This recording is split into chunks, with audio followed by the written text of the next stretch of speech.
गणेशाय नमः। श्री सरस्वते नमः। श्री गुरुभ्यो नमः। जगद्गुरु नरेंद्राचार्य महाराज की जय। सद्गुरु काडसिद्धेश्वर महाराज की जय। संत शिरोमणि गजानन महाराज की जय। आद्य जगद्गुरु रामानंदाचार्य महाराज की जय। सियावर रामचंद्र की जय। गुरुर्ब्रह्मा गुरुर्विष्णु गुरुर्देवो महेश्वरा। गुरुर्साक्षात् परब्रह्म तस्मै श्री गुरवे नमः। सार्थ श्रीमद्दासबोध दशक 17वा समास दुसरा शिवशक्ती निरूपण। श्रीराम ब्रह्म निर्मळ निच्छळ जैसे गगन अंतराळ निराकार केवळ निर्विकारी। निर्गुणी गुणविकारो तोची षड्गुणेश्वरो अर्धनारी नटेश्वरो तयास म्हणजे। आदिशक्ती शिवशक्ती मुळी आहे सर्व शक्ती। तेथून पुढे नाना व्यक्ती निर्माण झाल्या। मुळी असे चिना व्यक्ती तेथे कैची शिवशक्ती। ऐसे म्हणाल तरी चित्ती सावधान असावे। नरनारी दोन्ही भेद पिंडी दिसती प्रसिद्ध। मुळी नसता विशद होतील कैसी। नाना पुरुषांचे जीव नाना स्त्रियांचे जीव। एकची परी देह स्वभाव वेगळाले। पुंडलिक वरदे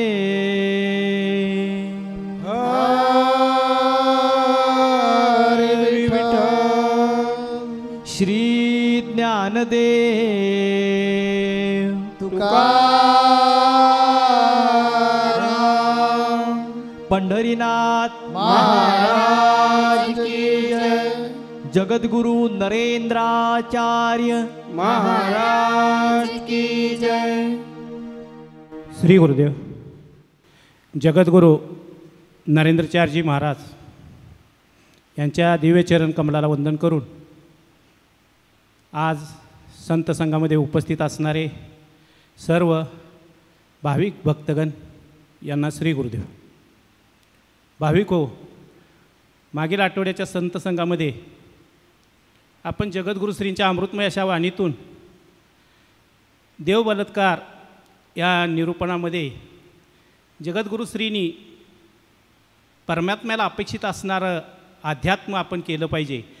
ते नाही केलं तर त्या देवावरती एक प्रकारचा अन्याय होतो आणि म्हणून समर्थांनी हा जाणून बुजून समास आपल्या माहितीसाठी दिलेला आहे। आणि देह देवाचे मंदिर आता आत्मा परमेश्वर याच्या उक्तीतून आपल्याला आध्यात्मिक ज्ञानाचा एक परिपाक जगद्गुरु श्रींनी मागच्या आठवड्यातल्या प्रवचनामध्ये अमृतबोध केलेला आहे। आजचा विषय आहे दशक 17वा समास दुसरा शिवशक्ती निरूपण। यामध्ये समर्थ रामदास स्वामी असं म्हणतात की मूळ परब्रह्म आहे, हे परब्रह्म शाश्वत आहे, निर्विकार आहे, निश्चल आहे। आणि ह्या परब्रह्मामध्ये अज्ञान विज्ञान अज्ञान स्मरण विस्मरण अंधार उजेड याचा कुठलाही मागमूस नाही। म्हणजे निश्चल परब्रह्म आहे, हे मूळ परब्रह्म आहे, हे निश्चल आहे। आणि या परब्रह्मामध्ये स्फुरण निर्माण झालं। हे स्फुरण निर्माण झालं त्यालाच समर्थ असं चैतन्य म्हणतात। गुणसाम्य असल्यामुळं सगुणातून निर्गुण आणि निर्गुणातलं सगुण तेच हे आहे असं समर्थ सांगतात। आणि यालाच अर्धनारी नटेश्वर, गुणछोभिनी, आदिशक्ती आणि शिवशक्ती अशी वेगवेगळ्या प्रकारची नावं या समासामध्ये दिलेले आहेत. पण हे सांगत असताना समर्थ रामदास स्वामी सांगतात की जे मुळात बीजात आहे तेच अंकुरलं जातं, जे तत्वात आहे तेच अंकुरलं जातं. आणि स्त्री आणि पुरुष हा भेद मुळात बीजामध्ये आहेच आणि तो असल्यामुळं तो प्रकट होतो. हे प्रकट होत असताना वासना त्यामध्ये सुप्त अवस्थेत अस्तित्वात असते.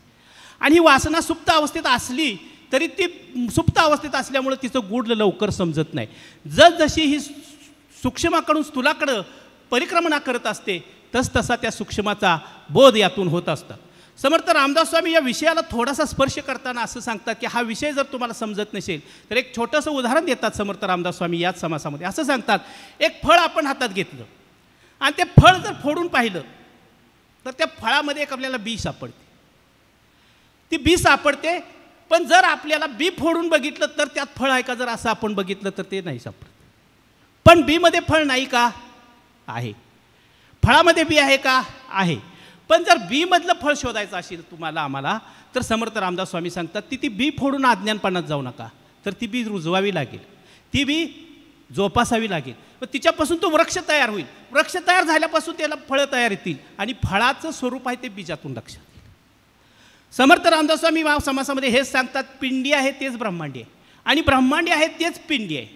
आणि हा भेदाभेद तुम्हाला कधी समजेल तर शिव आणि शक्तीचं स्वरूप त्या तुम्हाला ज्या वेळेला आकलन होईल त्यावेळेला हा भेदाभेद जो आहे तो तुमच्या मनातला पूर्णपणे जाईल. पण ती वासना सुप्त, ही वासना यापासून कधी जात नाही. का तर परब्रह्म निश्चल आहे तोपर्यंत तिथं वासना नाही. पण नंतर त्यामध्ये जी वासना निर्माण झाली त्यापासूनच स्फुरण जे निर्माण झालं त्यापासूनच ही शिव आणि शक्ती निर्माण झाली. याचं उदाहरण देताना समर्थ आणखीन पुढे जाऊन सांगतात की हा भेदाभेद तुम्हाला जर समजायचा असेल तर तुम्ही सूक्ष्म अवलोकन केलं पाहिजे. भाविको, मला जगद्गुरू श्रींच्या ग्रंथसंपदेचं यावेळेला नेहमी आठवण होती की जगद्गुरू श्रींनी आपल्या आरती संग्रहामध्ये पहिलंच भजन लिहिलेलं आहे आणि त्या पहिल्या भजनामध्ये पहिलंच कडवस्वामीने असं लिहिलं आहे, शुभ प्रारंभी वंदन तुझला आमचे विश्व पाला, सत्वरी यावे भजनाला. जगद्गुरू श्री आपल्या आद्य गजानन महाराजांना या भजनाला बोलवत आहेत आणि त्यात पुढं सांगतायत, जेव्हा स्फुरण निर्माण झाले पूर्ण ब्रह्माशी हो भले, तेव्हा या चराचराला जन्म घेशी पहिला, सत्वरी यावे भजनाला. जगद्गुरू श्रींचं ते स्वधर्मधी भजन मालेतले भजन वाचल्यानंतर रमस समर्थ रामदास स्वामींना जे सांगायचं आहे की या ब्रह्माला स्फुरण निर्माण झालं आणि त्यातूनच ही शिव आणि शक्ती निर्माण झाली आणि हा शिवशक्ती भेद आहे हा पुढं वाढत गेला आणि स्त्री पुरुषामध्ये त्याचं रूपांतर झालं. हे करत असताना समर्थ रामदास स्वामी सांगतात की हा भेद तुम्ही नाकारू नका.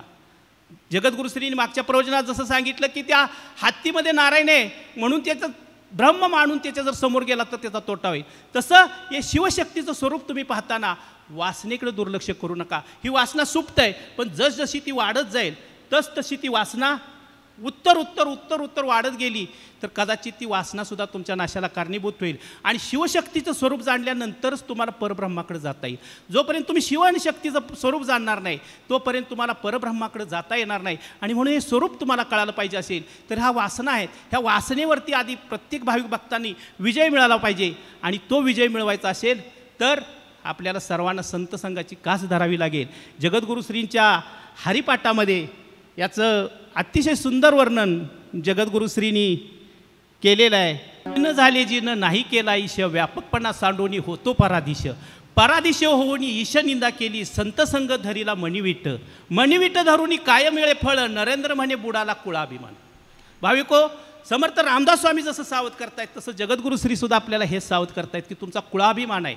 हा कुळाभिमान आपल्याला जर आपला बुडायचा नसेल तर आपल्याला हे वासनेवरती संयम ठेवला पाहिजे. ती वासना सुप्त अवस्थेत आहे तोपर्यंतच तिच्यावरती कंट्रोल केलं पाहिजे. याही पुढे जाऊन समर्थ रामदास स्वामी सांगतात ही वासना आहे आणि हा नर नारी हा भेद आहे म्हणूनच हे विश्व सुचारूपणे चाललेलं आहे. जर हे सुचारूपणे स्त्री आणि पुरुष ह्या वासनेचा भेद जर नसता तर हे विश्व अतिशय विस्कळीतपणे झालं असतं. आणि म्हणून परमात्म्यानं नियोजनपूर्वक ही वासना निर्माण केलेली आहे असं समर्थ रामदास स्वामी सांगतात. हे सांगत असताना समर्थ रामदास स्वामी सांगतात की मुलाचं जर संगोपन करायचं असेल तर ते पुरुषाचं काम नाही, पुढच्या बाजूला जाऊन सांगतात हे जर मुलाचं संगोपन करायचं असेल तर तिला माताच पाहिजे, आणि ही माता असली की मुलाचं संगोपन करेल, त्याच्यासाठी तिला त्रास वाटणार नाही, कधी त्या मुलाच्या संगोपनासाठी त्यागा करणार नाही, कधी ते त्याला ते छळणार नाही, आणि ती छळणार नाही, आणि त्या पुरुषाचा संसार करायला ती प्रेरणा म्हणून काम करेल, असं समर्थ रामदास स्वामी सांगतात. आणि ह्या समासामध्ये समर्थ रामदास स्वामी सांगतात मग जर ही शिवशक्तीचं रूप बघायचं असेल तर तुम्ही पतीपत्नीकडे बघा, कारण शिव आणि शक्ती ही पतीपत्नीचीच एक रूप आहेत सांसारिक माणसातली, आणि अध्यात्मातली शिवशक्तीची रूपं आणि प्रपंचातली शिवशक्तीची रूपं म्हणजे पतीपत्नी आहेत. मग पत्नी ही आपल्या संसारात वेगवेगळ्या भूमिका बजावत असते, कधी ती माता होते, कधी ती बहीण होते, कधी ती आई होते, आणि कधी ती पत्नी असते. म्हणजे क्षणिक कालची पत्नी असते आणि अनंतकालची माता असते, असं समर्थ रामदास स्वामींनी या शिवशक्तीचं महत्त्व सांगितलं आहे. भाविको, मला आनंद वाटतो सांगायला की हे मर्मस्व जगद्गुरू श्रींनी सुद्धा आपल्या स्त्री संप्रदायात ओळखलं, आणि आपल्यात सुद्धा महिला संघटना करून स्त्रियांना सुद्धा वेगवेगळ्या पदावरती पदाधिकारी म्हणून तिथं नियुक्त केलं, आणि त्याच्या माध्यमातून आपला हा स्त्री संप्रदाय वाढीसाठी स्त्रियांचं सुद्धा मोठं योगदान केलं. यामध्ये मला एक शिवाजी महाराजांच्या काळातील एक दृष्टांत आठवतो. एकदा शिवराय रायगडावरती आले, त्यांनी राजधानी म्हणून रायगडाची नियुक्ती केली, पण शिवरायांना बघायचं होतं की खरोखर रायगड अभेद्य आहे का, खरोखर रायगडावरती जर परकीयानं आक्रमण करता येईल का, आणि दरवाजा सोडून फक्त रायगडावर असं कुठल्याही बाजूनी रायगडावरती चढता येईल का, असं शिवरायांनी आपल्या सर्व सहकाऱ्यांना विचारल्यानंतर शिवरायांच्या मनात एक संकल्पना आली की हा रायगड दरवाजा सोडून कोण जर चढून दाखवत असेल तर आपण त्याचं सोन्याचं कडं आणि इतर मानपान करून त्याचा सत्कार करूया. हे शिवरायांच्या लक्षात आल्यानंतर दौंडी पिटली गेली, आणि सांगण्यात आलं की ह्या रायगडावरती जो कोणी चढून जाईल, दरवाजा सोडून चढाई करेल, तो हाताने किंवा दोराच्या सहाय्याने चढेल, त्याचा राजे सोन्याचं कडं देऊन सत्कार करणार आहे. ही एक बातमी त्या आसपासच्या गावात राहणाऱ्या सर्जा म्हणून एक डोंबारी असतो तो ऐकतो. तो आपल्या पत्नीला म्हणतो राजेने एक पैज लावलेली आहे आणि तो असं अभेद्य असा कडा चढायचा आहे आणि डोंगरावरती त्या रायगडावरती जायचं आहे, आपण घेऊया का, हे आव्हान स्वीकारूया का. त्याची पत्नी म्हणते ठीक आहे चला आपण. आणि मग तो राजांच्या भेट घेतो आणि सांगतो मी हे तुम्हाला चढून दाखवेन राजे. राजांना खूप आनंद वाटतो की माझ्याकडे असे सुद्धा एक निष्ठावान मावळे आहेत की असं सुद्धा अभेद्य गड चढणारे माझ्याकडे काही शूरवीर आहेत. आणि राजे म्हणते ठीक आहे तुम्ही सुरुवात करा. आणि सुरुवात केल्यानंतर हा सर्जा असतो, तो सर्जा गड चढायला सुरुवात करतो आणि सुरुवात करत असताना हिची पत्नी खाली ढोल वाजवत असते आणि त्यावेळी ती प्रेमानं म्हणत असती वारे माझ्या सर्जा, वारे माझ्या राजा, वारे माझ्या वागा, वारे माझ्या सर्जा, असं ती प्रोत्साहन देत असते त्याला. आणि हा सर्जा असा गड चढत चढत चढत चढत पालीसारखा त्या कडावरती वरती पोचतो. शिवराय असे खाली बघत असतात, आपल्याबरोबर सकल शेजारी मावळे असतात, बरोबर आपले सवंगडे असतात. आणि राजे विचारतात अरे सवंगड्यानो ते पाहताय ना तो सर्जा कशामुळं हा गड चढतोय. तर ते सांगतात हो तो शूर आहे, तो धाडशी आहे, त्याच्यामध्ये एक ताकद आहे, तो चिकाट आहे, तो निर्भीड आहे आणि म्हणून तो गड चढतोय. राजे हसले. राजे म्हटले खरंच आहे ते तुम्ही अनुमान केलेलं बरोबर आहे, पण तुम्ही एक गोष्ट विसरताय मित्रांनो. ते म्हटले काय महाराज आमच्याकडून काय चूक झाली. चूक नाही, तुम्ही जे पाहताय ते सर्जाचं फक्त स्वरूप पाहताय, पण त्याच्या पाठीमागं जी प्रेरणा उभा आहे ती प्रेरणा बघा. ती तिची पत्नी आहे, ती त्याला प्रोत्साहन देते वारे माझ्या राजा, वारे माझ्या सर्जा, वारे माझ्या राजा. आणि एवढा अभेद्य गड आहे तो पूर्णपणे चढून पार करतोय, त्याची प्रेरणा खाली आहे. त्या आदिमाया शक्तीला विसरू नका, तिच्यामुळं तो सर्जा गड चढतोय. आणि हे ते ऐकल्यानंतर सर्जा गड चढून पूर्ण जातो, त्याला सोन्याचं कडं दिलं जातं. शिवराज म्हणतात नाही आहे, त्या ताईंना पण ती वर बोलवा, तिलासुद्धा साडीचोळी करूया आणि तिचाही सत्कार करूया, कारण सर्जाचं जेवढं योगदान आहे तेवढंच योगदान त्याच्या पत्नीचं आहे. भाविको, हे आपले कौटुंबिक जीवनातलं उदाहरण बघितलं तर आपल्या लक्षात येतं की समर्थ रामदास स्वामींना स्त्री शक्तीचा गौरव करायचा आहे. स्त्री ही दुर्लक्षित करू नका, तिचा योग्य सन्मान करा. ती नारी शक्ती आहे, तीच शिवशक्ती म्हणून आपल्याला या समासामध्ये सांगितलेलं आहे. मला सांगायला आनंद वाटतो, जगद्गुरू श्रींच्या सान्निध्यात गेली 20 ते 21 वर्षे जगद्गुरू श्रींच्या सान्निध्यात असल्यामुळं हा स्त्री संप्रदायाचा पसारा जगद्गुरू श्रींनी अविरतपणे अहोरात्र कष्ट करून हा स्त्री संप्रदाय नुसता भारतातच नाही तर जगाच्या कानाकोपऱ्यात पोचवला. असंख्य संकट आली, असंख्य प्रसंग आले, असंख्य संकट आली, पण जगद्गुरू श्री निश्चल असे पहाडासारखे राहिले. आपल्याला काडसिद्धेश्वर महाराजांनी दिलेलं जी गुरु आज्ञा आहे ती पाळली आणि हा संप्रदाय कुठल्याही प्रकारचा कुणावर राग, लोभ, दोष या काही न ठेवता हा संप्रदाय आज वटवृक्षामध्ये रूपांतरित करीत चालला आहे. भारतातच नाही तर परदेशात सुद्धा आपला 20 ते 25 देशामध्ये हा संप्रदाय पसरला. जगद्गुरू श्रींचं फार मोठं योगदान योगदान, अहोरात्र कष्ट, अहोरात्र श्रम याच्यासाठी आहे. पण राहून राहून मला वाटतं की जगद्गुरुश्रींची प्रेरणा मागं घरीच असते, आबोल असते. आमच्या गुरुमाता खरंच ह्या संप्रदायामध्ये ह्या वटवृक्ष तयार करण्यासाठी त्यांचंही योगदान आहे. याबद्दल माझ्याही मनात कधी तीळ मात्र शंका येत नाही. पण कधीही त्यांच्या चेहऱ्यावरती सुद्धा असं कधी दिसत नाही की गुरुमातांच्या एवढ्या मोठ्या संप्रदायाला हे एवढं मोठं योगदान आहे. म्हणून हे शिवशक्तीचं स्वरूप असल्याशिवाय हे घडत नाही. नाहीतर आमच्या कुटुंबातली आमची परिस्थिती बघतो, थोडंसं काय आणलं माहेरवरनं की काय सगळे जोडेच चालू झाले. एक पत्नीचं असंच एक उदाहरण सांगतो की पत्नीची फार काळजी घेत होती पत्नी. मग ते 2-3 दिवस आजारी पडले. मग पत्नीला सारखी काळजी वाटते, मी आता माहेरला जायची, तुम्ही तब्येतीची काळजी घेणार नाही, मी माहेरला गेली की काळजी घ्या व्यवस्थित, असं सांगते ती. तू म्हणतो ठीक आहे बाई, तू जा माहेरला, माझं काय म्हणणं नाही, तू 4 दिवस ऐवजी 8 दिवस राहा. आता मनातल्या मनात म्हणतो तू गेल्यावर जरा शांतता असते, पण कशाला मोठ्यानं म्हणायचं, गप्प बसतो आपलं, गपचूप म्हणतो, मनातला म्हणतो तुझा आपली जातेस तर ठीक आहे. आणि खरंच पत्नी जाते. पण पत्नीला थोडासा संशय असतो की खरंच ही घरी राहतात का, खरंच हे घरी असतात का. म्हणून पहिल्या दिवशी फोन करते आणि फोन करते म्हणते हॅलो कुठं आहात तुम्ही. ती पत्नीची आज्ञा बाळगतो, म्हणतो काय नाही मी घरीच आहे बघ.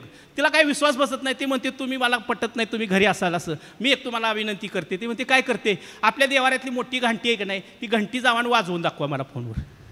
आता पत्नी म्हणते म्हटलं घरातल्या देवाऱ्यापाशी जातो आणि घंटी मोठमोठ्याने वाजवतो. पत्नीला वाटतं हा घरी आहे. पुन्हा संध्याकाळी 4 वाजता फोन करते, अहो कुठे आहात. तर म्हणतो अगं घरीच आहे, मी विश्रांती घेतो, माझी नको काळजी करू. नाही म्हणते मला परत देवाऱ्यातली घंटी वाजवून दाखवा. परत आपला तो फोनवरती घंटी वाजवून जातो. दुसऱ्या दिवशी पण सकाळी फोन येतो, परत पत्नी सांगते की घंटी वाजवून दाखवा. तू घंटी वाजवून दाखव, तुम्ही घरी आहे, मला ह्या पुरावा आहे, तुम्ही घंटी वाजवून दाखवा असं म्हणते. 2 दिवस झाल्यानंतर तिसऱ्या दिवशी हिला काही चेन पडत नाही. हे म्हणते आता नवऱ्याला सरप्राईज देऊया, आपण 7 दिवस सांगितले नवऱ्याला येणार नाही, पण तिसऱ्या दिवशीच जाऊया. आणि कधी बाहेरला गेलेल्या बायका सकाळी कधीच येत नाहीत, कायम संध्याकाळीच येतात. आमचा तरी अनुभव आहे, बाकीच्यांचा माहीत नाही. पण ती बरोबर सकाळी नवऱ्याला आश्चर्यचकित करण्यासाठी येते. घरी येते तर मुलगा घरी एकटाच असतो आणि ती मुलाला अगदी आत्मीयतेने विचारते, अरे बाळ ते कुठं गेलेत. ते म्हणजे कुठं नाहीत गेलेले, सकाळीच लवकर बाहेर गेलेत. का लवकर बाहेर गेले तर काय नाही माहीत, काम माहीत नाही मला, पण रोज सकाळी बाहेर जातात ते संध्याकाळी संध्याकाळी 8-9 वाजता परत येतात. मग ते सकाळी बाहेर गेले पण का लवकर गेले, का गेले मला माहीत नाही फक्त. पण घरातनं काय घेऊन गेले, पिशवी वगैरे नेली आहे का भाजी वगैरे आणायला. म्हटले काय घेऊन गेलेलं नाही, फक्त हातातनं देवळात आपल्या मंदिरातली घंटा तेवढी घेऊन गेली. ती सांगण्याचं तात्पर्य असं आहे की हा प्रापंचिक पती पत्नीचा जो संसार आहे हा असा आहे आणि परमात्म्याचा संसार आहे तो जगद्गुरुश्रींच्या मगाशी उदाहरणाप्रमाणे आपण सांगितलं की आधी शिव आणि शक्ती ह्यांचा ज्यावेळी मिलाप होतो त्यावेळेला विश्वाला सुद्धा कोडं पडावं असं एक अद्भुत असं आध्यात्मिक ज्ञान आपल्याला संतांच्या सानिध्यात मिळतं. या समासामध्ये समर्थ पुढं असं सांगतात की हे शिवशक्तीचं स्वरूप तुम्हाला जर जाणायचं असेल तर ही शिवशक्तीचं स्वरूप फक्त एकाच व्यक्तीमध्ये एकाग्रतेनं किंवा एकच दोन्ही रूपं आपल्याला दिसतील आणि ते म्हणजे सद्गुरू. हे सद्गुरूच्या ठाई हे शिव आणि शक्तीचं रूप एकत्र सामावल्यानं बघायला तुम्हाला मिळतं आणि म्हणून प्रत्येक संतांना माऊली म्हटलं जातं. आणि माऊलीला आपण माऊली म्हणजे आई, जी आईची भूमिका आहे. समर्थ रामदास स्वामी सांगतात ते संगोपन मुलाचं करायचं असतं, त्याचं वाढवायचं असू द्या, त्याच्यावर संस्कार करायचे असू द्या, हे काम सगळं माता करत असते आणि संतसुद्धा आपली हीच भूमिका करत असतात. भाविको आपण पाहता आहोत की ज्या वेळेला आपल्यावरती संकट येते, ज्या वेळेला आपल्यावरती प्रसंग येतात त्यावेळेला आपण अंतःकरणपूर्वक जगद्गुरुश्रींना संकटात असल्यानंतर हाक मारतो आणि खरोखर माऊली आपल्याला त्यावेळेला मत्तीला धावून येतात.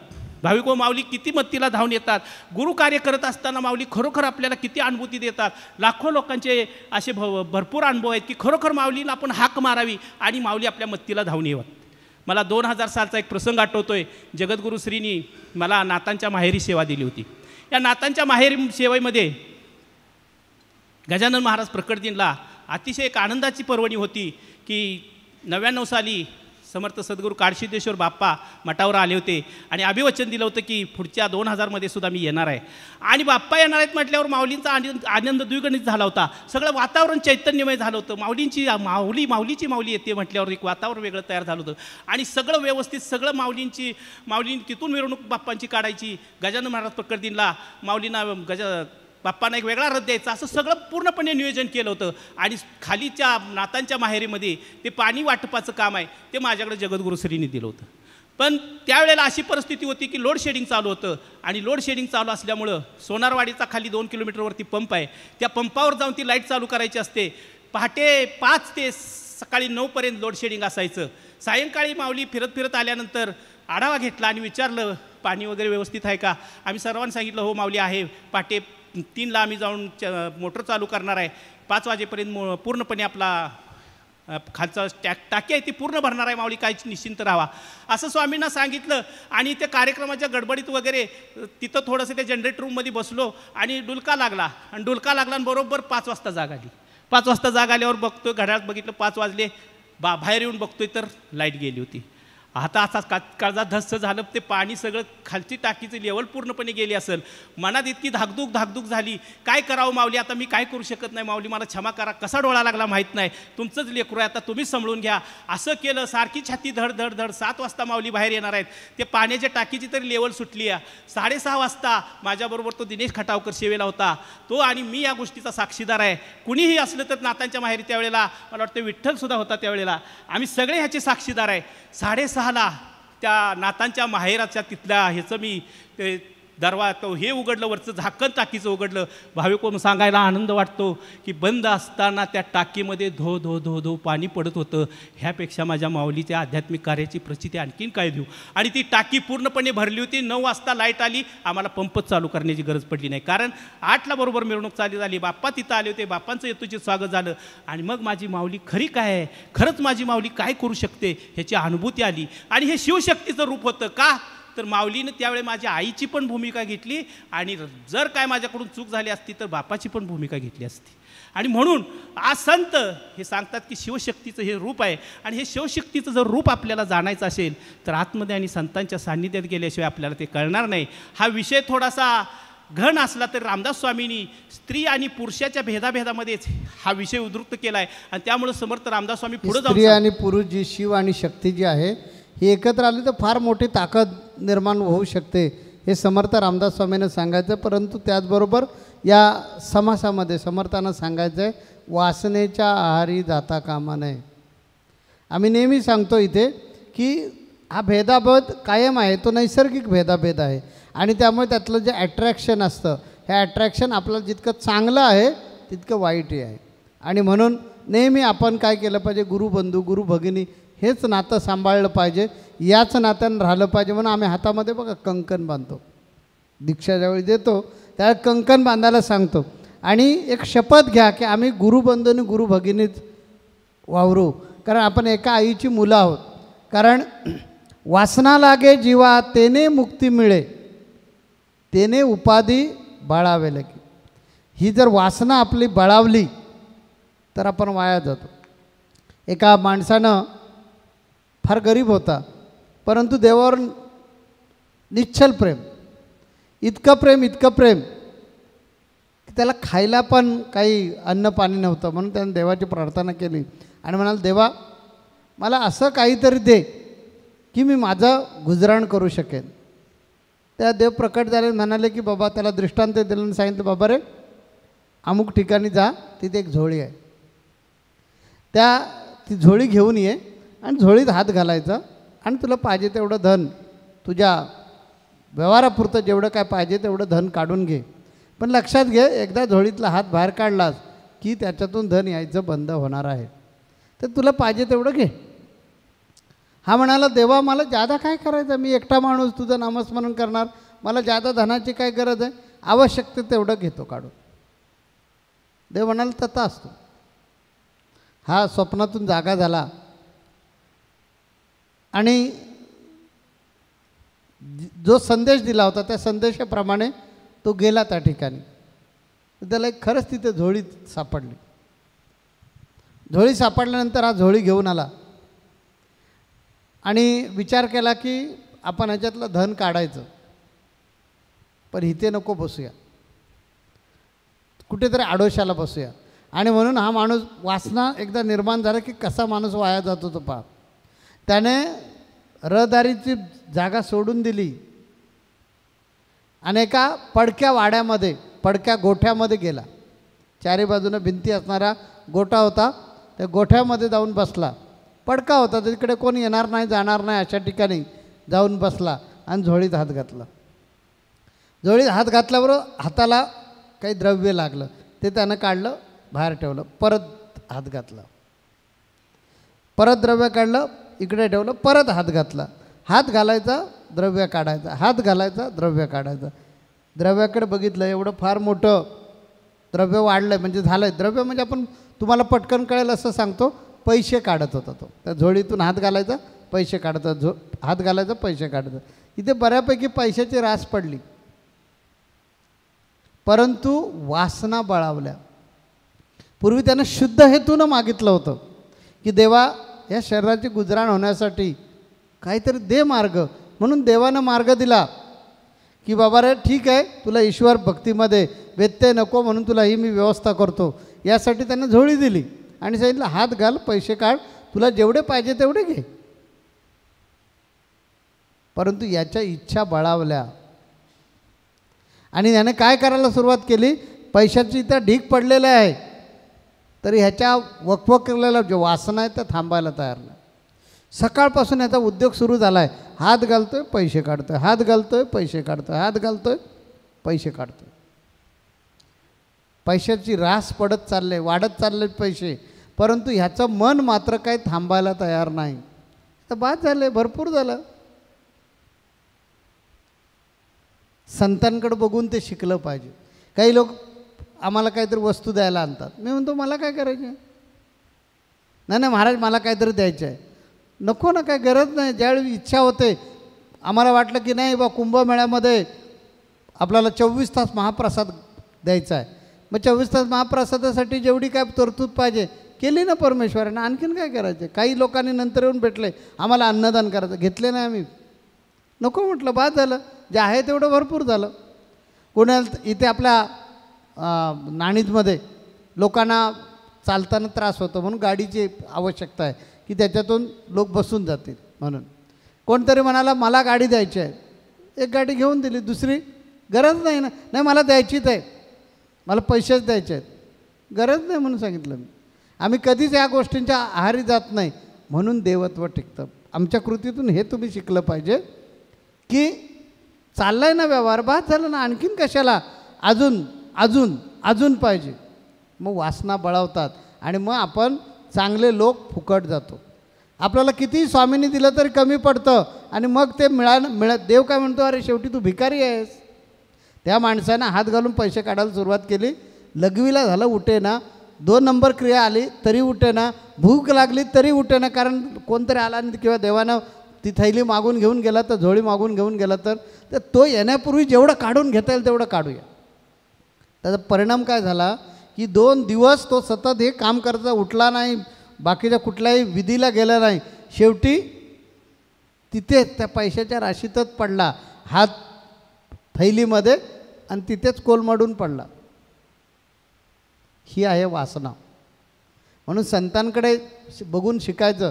संत अनेक प्रकारचा मोठा दानधर्म करत असतात, पण ते कशात अडकलेले नसतात. तसं संसारामध्ये आपण समाधानी राहिलं पाहिजे, तर परमात्म्याची प्राप्ती होणार आहे. संसारामध्ये गुरुने दिलं ना, आता बाद झालं ना, किती मागणार. आणि मग सारखं मागायला आलं की गुरु पण समजतो आणि देव पण समजतो, अरे भिकारी आहे. या भिकाऱ्याला कितीही दिलं तरी ह्याची इच्छा भागणारच नाही, मग तो देतच नाही. म्हणून जैसे ठेविले अनंते तैशा परी राहावे, चित्ती असो द्यावे समाधान. संत, तुम्ही संतांचा जर अभ्यास केलात तर तुमच्या लौकिक भाषेमध्ये संत कधी श्रीमंत नसतात, पण ते मनानं श्रीमंत असतात.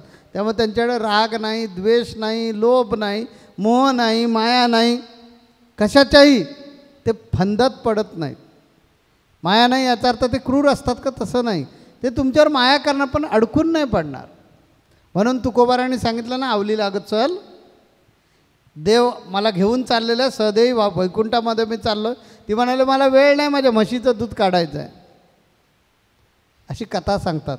तात्पर्य काय, ह्याच्यातून शिकायचं काय की आपण मनानं समाधानी राहिलं पाहिजे. ही शिव आणि शक्ती एकत्र आलं तर फार मोठं शक्ती निर्माण होऊ शकते. अध्यात्मामध्ये सुद्धा शिष्य ही एक शक्ती आहे आणि गुरु हा शिव आहे. या दोघांचा ज्यावेळी मिलाप होतो त्यावेळी अध्यात्म फार मोठं चालतं, फार मोठी ताकद निर्माण होऊ शकते. प्रपंचामध्ये पत्नी आणि पती ही शिवशक्तीचं स्वरूप आहे. तिथे समाधानानं जर राहिलात तर तोच प्रपंच फार चांगला होतो. त्याच प्रपंचामध्ये सगळे हौसमौज भागत असते आणि वासनाच वकवकलेल्या असल्या कितीही मिळालं तरी कमी आहे. तो संसार कितीही केला, मरेपर्यंत केला तर तो पूर्णत्वाला जात नाही. ती समर्थ रामदास स्वामींना या समासामध्ये आठवण करून द्यायची आहे की आपण शिवशक्ती एकत्र आलेल्या म्हणून संतांच्या बोधानं, संतांचा बोध हे ज्ञानामृत आहे हे लक्षात घ्या आणि ह्या बोधानं सावध व्हा आणि काय करा की संसार करायचा पण इतका नको की पिढ्यानपिढ्या बसून खातील. याचा विचार केला तर तुमच्याकडून कधी स्वस्वरूपाची ओळख करायला फुरसत भेटणार नाही, तुम्हाला कधी वेळ भेटणार नाही आणि सारखे वासनेंच्या मागे लागून एक दिवशी आपलं जीवन हीन करून घेणार आपण आणि वाया जाणार. म्हणून सावध व्हा आणि जे आहे त्याच्यामध्ये समाधान राहायला शिकलं पाहिजे. कारण ही वासना जी आहे ही विकारांमुळे आपण विकारापासूनच निर्माण झालेलो आहोत. त्यामुळे हे विकार कंट्रोल करण्यासाठी संत संग हा त्याचा रामबाण औषध आहे, रामबाण उपाय आहे. परंतु तो रामबाण उपाय आपल्यावर जर त्याचा अंमल व्हायला पाहिजे असेल तर मनानं संत संघात आलं पाहिजे, नुसतं शरीरानं येऊन उपयोगाचं नाही. आणि जे बोध असतो हा आपल्यासाठीच असतो असं समजून जर आपण आपल्यावर तशा प्रकारचे संस्कार आपल्या अंतःकरणात रुजवले तर जन्माचं का बरं सार्थक होणार नाही? 100% सार्थक होईल. आमचा नाथांचा आशीर्वाद आपला सदैव पाठीशी राहील. जगद्गुरु नरेंद्राचार्य महाराज की जय. सद्गुरु काळसिद्धेश्वर महाराज की जय. संत शिरोमणी गजानन महाराज की जय. आद्य जगद्गुरु रामानंदाचार्य महाराज की जय. सिया वल्लभ रामचंद्र की जय.